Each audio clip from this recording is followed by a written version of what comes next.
marchan tus labios. Esos ojos enredados, lo dicho ya está juzgado. Práctico, práctico, práctico el olvido, práctico el perdón. Sí.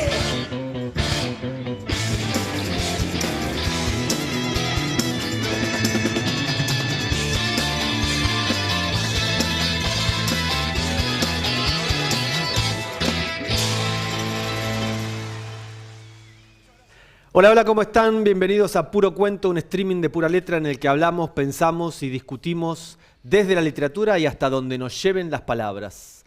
Novelas, cuentos, poemas, también algo de música, algo de cine, pero sobre todo y principalmente literatura. Bienvenidos a un nuevo programa de Puro Cuento, esperamos que lo pasen muy bien.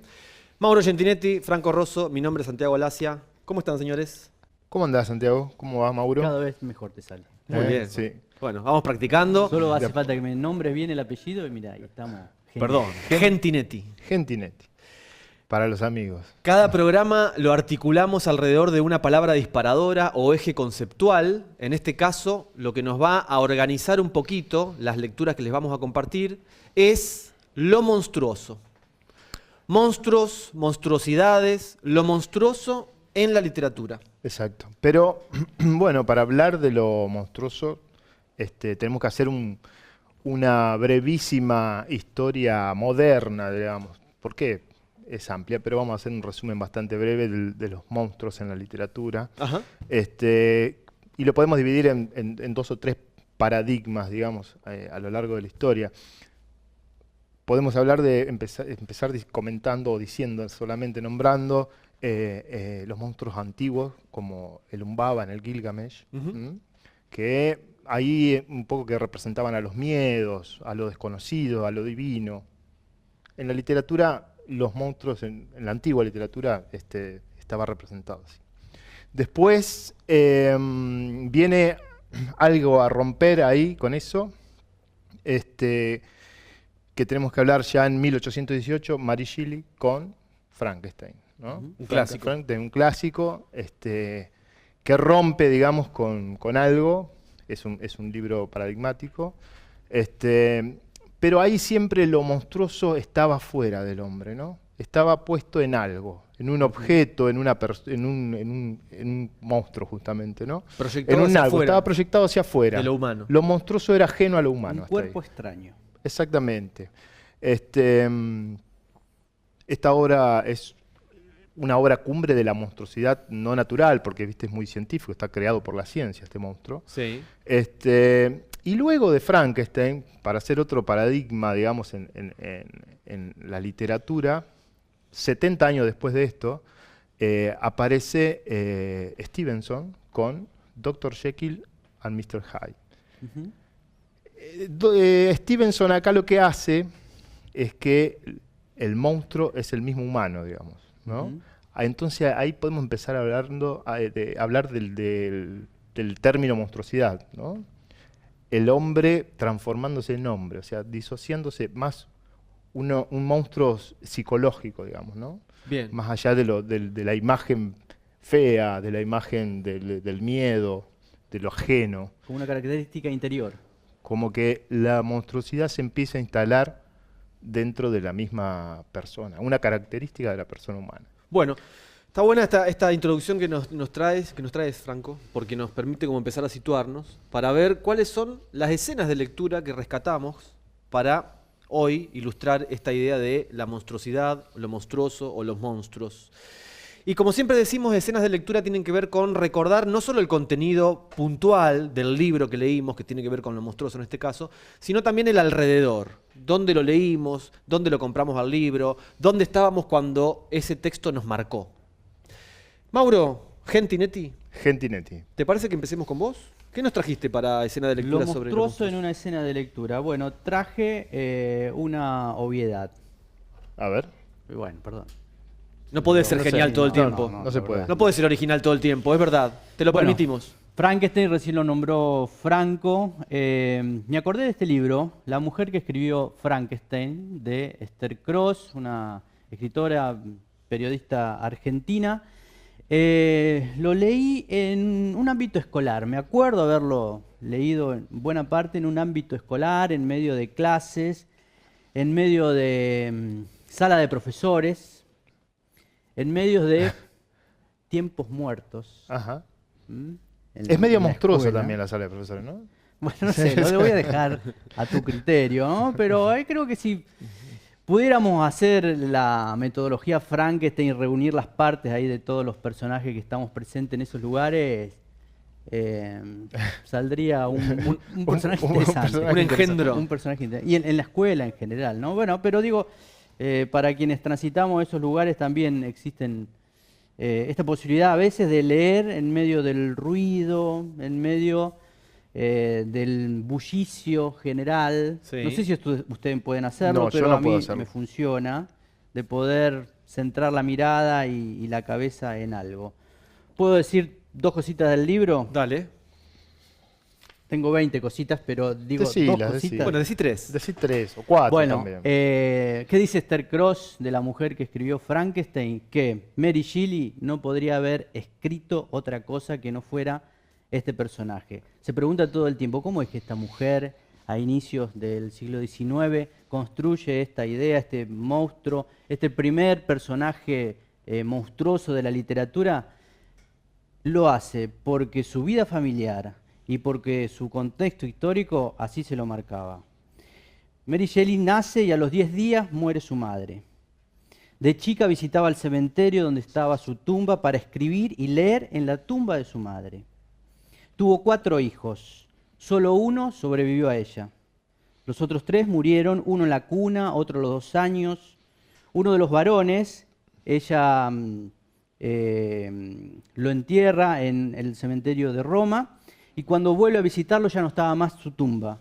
¿Por qué no estaba más su tumba, Santiago? Porque era una época en la cual la ciencia médica estaba en auge y se necesitaban cuerpos humanos Para para estudio. realizar experimentos, estudios, para propiciar un avance científico sobre la medicina, me imagino, no sé. ¿Y habían profanado la tumba para eso o no? Eran momentos donde la ciencia comenzaba a traer algún tipo de respuestas a la salud y los cuerpos de las personas se convertían en algo a conseguir, a tener, a poder buscar. En medio de esa situación crece Mary Shelley, ¿no?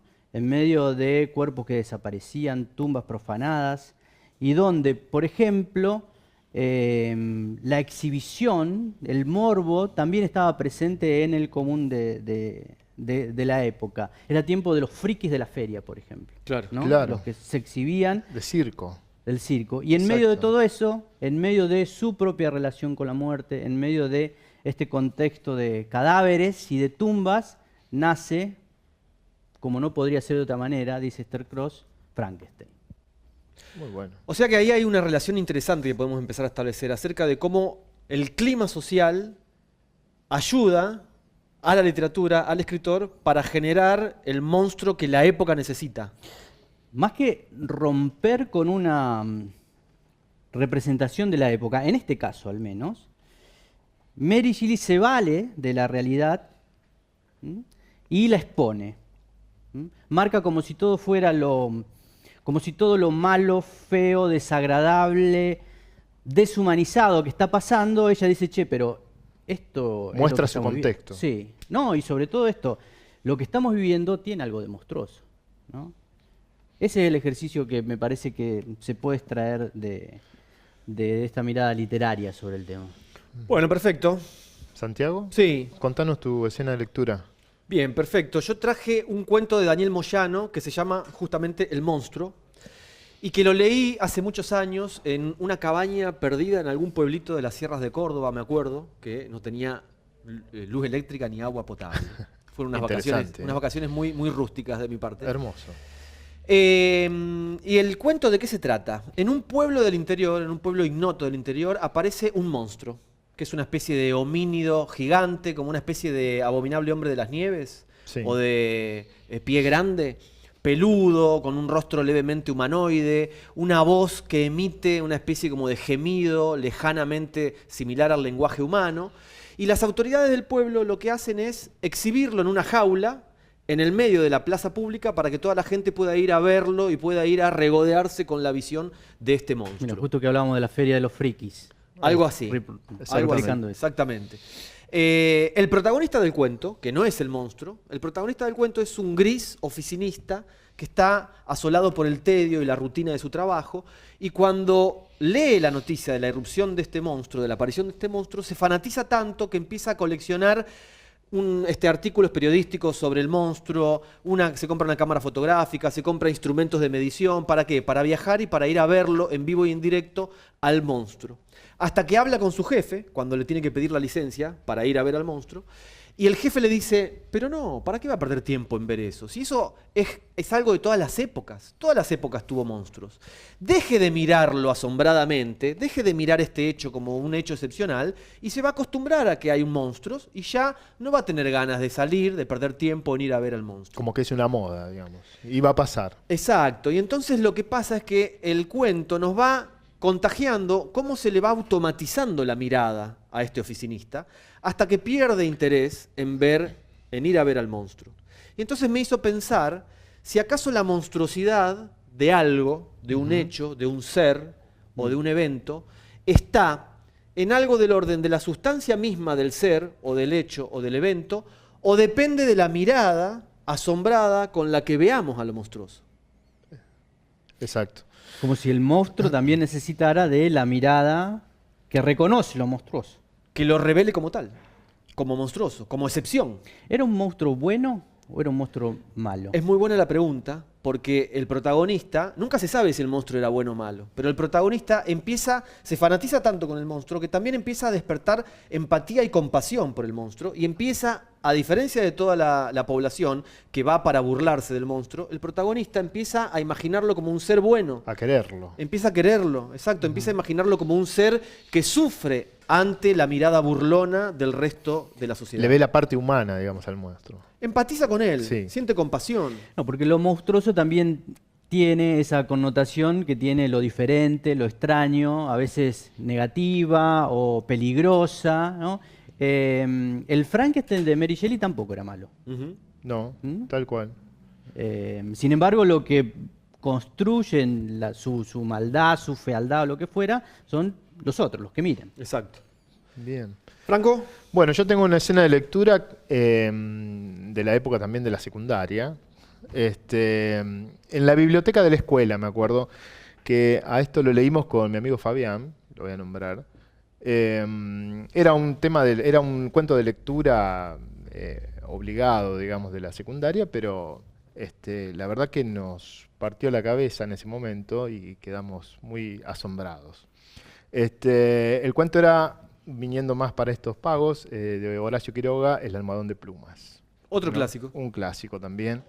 El almohadón de pluma, que es de 1905.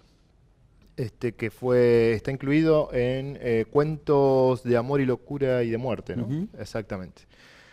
Bueno, el cuento un poco narra la historia de una pareja, de Alicia y Jordán, un matrimonio joven, pero su relación está medio marcada así por la frialdad, ¿viste? El marido es un poco serio.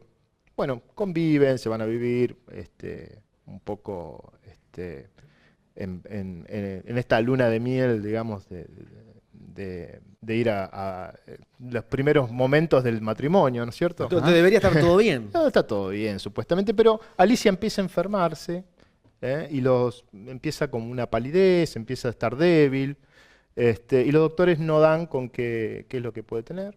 Ujú. Termina recostada en su recámara y... Recámara. En su recámara, sí. Vamos a hablar así en términos de la época. Nada, bueno, y queda ahí acostada hasta que un momento ya no se levanta más. Y bueno, hasta que al final fallece Alicia. ¿Y qué pasa? Y cuando... Hasta ahí no hay monstruo. Hasta ahí no hay monstruo, hasta ahí viene todo como una enfermedad de Alicia que muere. Salvo que el Y acá matrimonio viene- sea algo monstruoso, pero bueno, eso no tiene. Eso lo vamos a dejar a criterio dejamos a criterio, bien. del lector. Y hasta aquí, bueno, y Alicia fallece, van a limpiar la recámara, la mucama va a limpiar la recámara, Recámara. y descubre dentro del almohadón un bicho que es como un Parásito. Una garrapata, parásito. una garrapata. Sí, un estilo garrapata peluda. ¿sí? Que era unas manchas de sangre que encuentran ahí, abren el almohadón y se encuentran con este monstruo acá.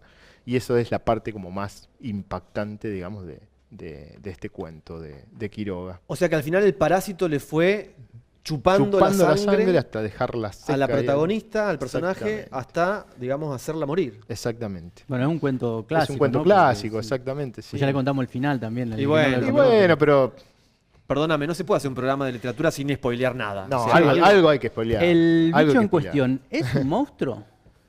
Porque Quiroga en el final del cuento agrega un parrafito final Esa es la parte que no estoy de acuerdo con Quiroga. con un efecto de realidad. Porque explica que en ciertas condiciones climáticas y de lugares hay parásitos que suelen tomar dimensiones extraordinarias Extraordinaria, exacto. y se los suele encontrar en los almohadones de pluma. En las plumas de los animales, sí. Claro. Y en este caso, en el Claro. almohadón de pluma, exactamente. A mí ese párrafo final me hizo volver a casa y revisar los almohadones, ¿no? Digo, ¿dónde me voy Sí, a yo acostar esta noche? literariamente con eso, pero debe ser un estilo de época, Pero seguramente. la pregunta sería si podemos considerar a ese parásito como un monstruo o no. ¿Esa es tu pregunta? Por esto de tener condiciones naturalmente explicables de por qué es así, ¿no? Y que no se trata de una condición es fuera de lo normal, pero no es una condición que no sea explicable. Yo estoy tentado de pensarlo, porque mientras te escuchaba, estoy pensando ahora en voz alta, ¿no? Mientras Sí. te escuchaba, se me ocurría si acaso no podemos considerarlo como una especie de categoría de lo siniestro, a Ujú. este ejemplo, Ujú. de el bicho este que está en el almohadón de Y plumas en está- el cuento de Quiroga. ¿Por qué? Lo siniestro, como lo nombra Freud, en el sentido de cuando lo familiar se vuelve extraño. Exacto. Cuando lo cotidiano revela su lado oculto, monstruoso, extraño, siniestro, y entonces, ¿qué pasa? Lo normal deviene terrorífico. Ujú. Bueno, Sí. digo, una garrapata normal, una garrapata no es monstruoso. Ahora, si la garrapata se le prende al cuello a un personaje Y toma un tamaño gigante. Exacto, y le chupa la sangre durante 14 años hasta matarlo, bueno, ahí es como que me parece que hay algo del orden de lo siniestro, ¿no? Sí, aunque yo no sé si lo siniestro también no está en ese matrimonio, ¿no? Era Y una sí, casa llena de mármol, fría. Sí, muy frío, todo muy un frío. Un tipo no como nosotros, tan Cálidos y Cálido, amorosos. Tan joven. Tan jóvenes. No sé, ¿no? Ahí hay también una construcción de un escenario siniestro, me parece, que... Sí, la ambientación es siniestra, ¿no? La ambientación del cuento, el escenario, el clima. ¿no? También me interesa recuperar esto, que lo leí en algún texto de Abelardo Castillo, no me acuerdo en cuál, que lo siniestro no depende de la fealdad del objeto siniestro, Ujú. del objeto monstruoso, ¿no? Porque Abelardo Castillo dice, ¿qué pasaría si las flores se pusieran a cantar? Eso también es algo siniestro, eso también es algo monstruoso. Y las flores son bellas. Ujú. Pero ¿qué pasa si se ponen a cantar? ¿O qué pasaría si de repente las mariposas se detienen y nos empiezan a hablar con lenguaje humano articulado? No sé, ¿no? Está Pienso. bien. Vamos con la Película. representación de escritores en pantalla. A ver. Escritores A ver. en pantalla. ¿Qué tenemos? Hoy tenemos, dentro de este tema que estamos hablando, una película española que se llama El Autor. Ahí la estamos viendo en pantalla, su tráiler. La vi para esto que trajiste, Mauro, me pareció muy interesante. No la vi yo, Sí. así Bueno. que la escucho atentamente. La película es de Manuel Cuenca y está basada en un libro del escritor Javier Cercas. Es el primer libro de Cercas, tiene una adaptación especial para la película. Bueno, representación del escritor en este caso. Primero, es un hombre. Segundo, es un escritor que asiste a talleres literarios. ¿Le suena a esos ámbitos? Sí. Es decir, no es un genio, no es una genialidad, sino que es alguien que aprende o que trata de aprender. Está en proceso de aprendizaje. Al menos. Es más, está en un primer proceso de aprendizaje. Exacto. Bien. Lo tercero podríamos decir que es un escritor que busca trascendencia. El que escribe tiene un gran ego, incluso su ex esposa es escritora famosa, ¿no? Con lo cual hay una motivación de quien escribe de poder trascender. Y lo otro que podríamos decir es que se lo presenta como un hombre atormentado. Ujú. En líneas generales atormentado. Bueno, ¿cuál es el conflicto que tiene este escritor? Dentro de los conflictos que pueden atravesar un escritor, ¿cuál puede ser uno? Bueno, tenemos varios, pero uno, y no necesariamente a la hora de escribir, sino tenemos varios otros conflictos. En este caso es la obra. La obra es sus conflictos. No quiere escribir cualquier cosa, quiere escribir un libro de calidad literaria. Claro, el sueño del pibe. Y busca el reconocimiento de sus pares. Puede no estar presente ese conflicto en algunos ejercicios de escritura o en algunos proyectos de escritura, pero sí puede estar frecuente en otros, ¿no? En esto de tratar de que sus pares me reconozcan como alguien que escribe bien. Y dentro de ese conflicto, o ese conflicto en todo caso, está personificado en la figura de su maestro, de su profesor de taller literario, que es un profesor como lo solemos encontrar en los talleres, no sé si tan así, Bastante pero autoritario es exigente, Sí. es impiedoso, Sí, impiedoso. y tiene una sinceridad brutal. Sí. Bien, sí. como debe ser. Yo te quiero, Genial, hacer, genial para un taller te literario. quiero hacer una pregunta. ¿Qué tiene que ver esto con lo monstruoso? Bueno, ¿Cuál es la representación del escritor que tiene que ver con lo monstruoso que vos encontraste en la película del autor, Mauro? este protagonista se convierte en un monstruo, en un escritor monstruo. En un escritor A ver, monstruo. ¿cómo sería eso?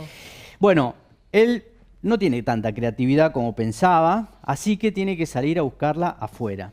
¿Y a dónde la busca? En el edificio donde vive. Sí. ¿Mm? Su maestro le dice, vos no contás historias que transmitan vida, no lográs transmitir sensaciones reales.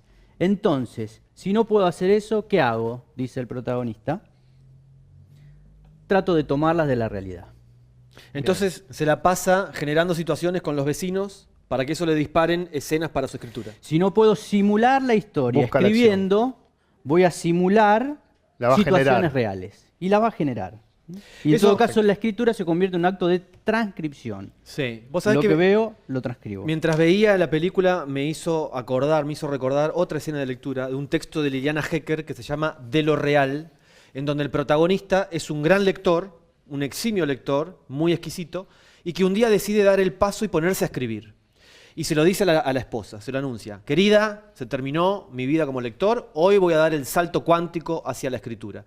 Y entonces, ¿qué hace? Nada, voy a esperar que me pase algo en la realidad, mientras estoy yendo en colectivo, mientras voy a la verdulería, mientras me como un asado con los amigos. Estoy esperando que me pase algo fantástico para después escribirlo en un cuento. ¿Y qué es lo que le pasa? Nunca le pasa No, nada. nada. Nunca le pasa nada fantástico. Y entonces lo que pensamos es que lo que hay que hacer es dar el salto hacia la ficción con la imaginación.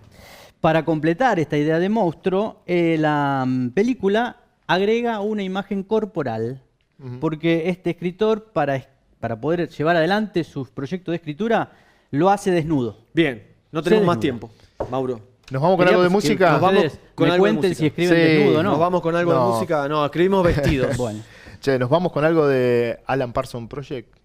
Alan Parsons, que es una banda británica, y su primer disco del año 1976.